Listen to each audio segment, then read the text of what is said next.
सौभाग्य है कि भगवान ने इतने अवतार सनातन धर्म में दी। अवतार शब्द जो है ना, संस्कृत के अवतरणिका शब्द से बना हुआ है। अवतरणिका का मतलब होता है सीढ़ी। सीढ़ी से, जिससे हम सीढ़ी से चढ़ते हैं, तो ये मनुष्य शरीर नसेनी बताया गया, सीढ़ी बताया गया।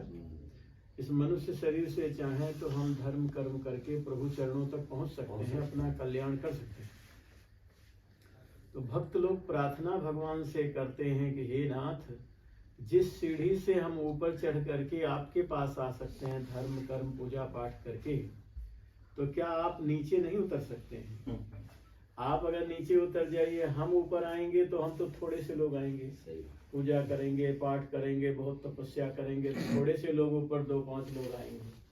लेकिन कृपा करुणा करके अगर आप उतर जाइए तो पूरे संसार को ही आपका दर्शन हो जाएगा और सबको लाभ मिलेगा।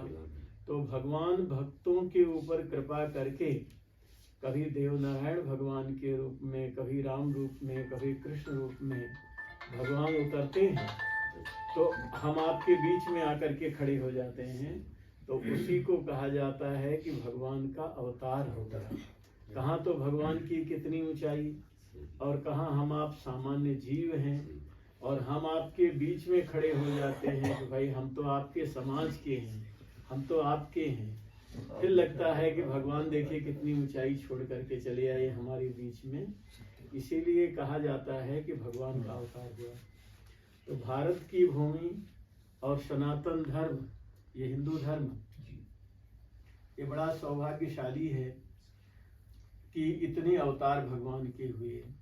हमसे लोग कहते हैं कि हिंदू धर्म के अलावा जितने धर्म हैं, कहीं अवतार की बात नहीं है। जैसे अभी आप सुनाई, कहीं भी अवतार की बात नहीं है किसी भी धर्म में।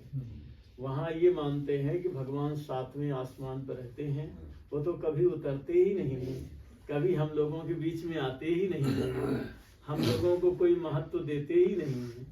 हम ही लाउड स्पीकर लगा करके हल्ला करें तो वो सुन लेते हैं 7वीं मंजिल पर, आसमान पर, लेकिन वो नहीं आते हैं। सभी धर्म ऐसा मानते हैं हिंदू धर्म को छोड़कर। तो कई बार लोग कहते हैं कि अवतार वाली बात हिंदू धर्म में ही है। जहाँ जाइए हर समाज में भगवान अवतार लिए, हर परिवार में किसी न किसी रूप में भगवान अवतार लिए, संत के रूप में अथवा भगवान स्वयं अपने रूप में अवतार लिए।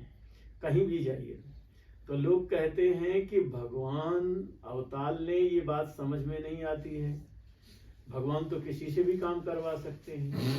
जैसे देवनारायण भगवान जो कार्य उनको करना था वो तो किसी अपने परिकर को भेज के करवा देते, उनको आने की क्या जरूरत थी, भगवान को अवतार लेने की क्या जरूरत थी।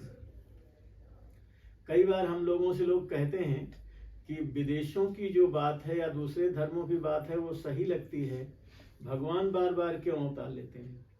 तो शास्त्रों में लिखा है कि जहाँ दूर की रिश्तेदारी होती है ना, वहाँ किसी को भेजने से काम चल जाता है। दूर की रिश्तेदारी है ना, जैसे चाचा के, फूफा के, साला के, मामा के, बुआ के लड़का लगते हैं।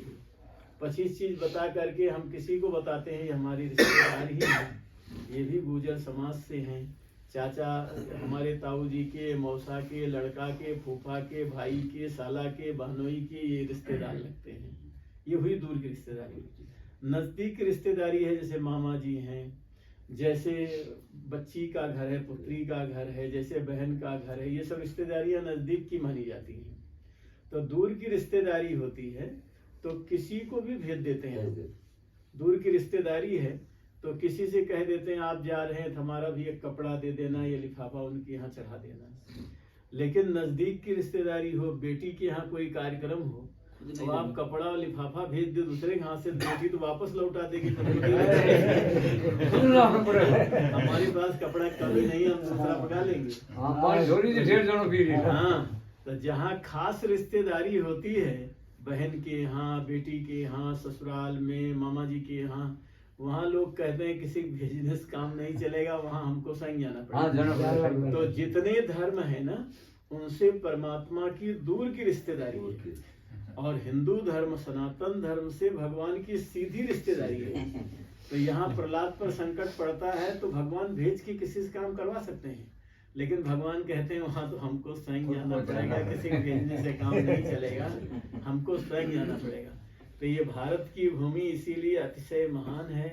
सभी समाज में भगवान ने कृपा करके अवतार लिया और सभी समाज को भगवान ने महिमा मंडित किया। आज किसी भी समाज में अपने लोग बैठते हैं तो वहाँ लोग बताते हैं भगवान हमारे यहाँ इस रूप में अवतार लिए, भगवान नारायण इस रूप में अवतार लिए, प्रभु हमारे इस रूप में अवतार लिए। ये भगवान की करुणा कृपा है और इस भारतवर्ष की महिमा है।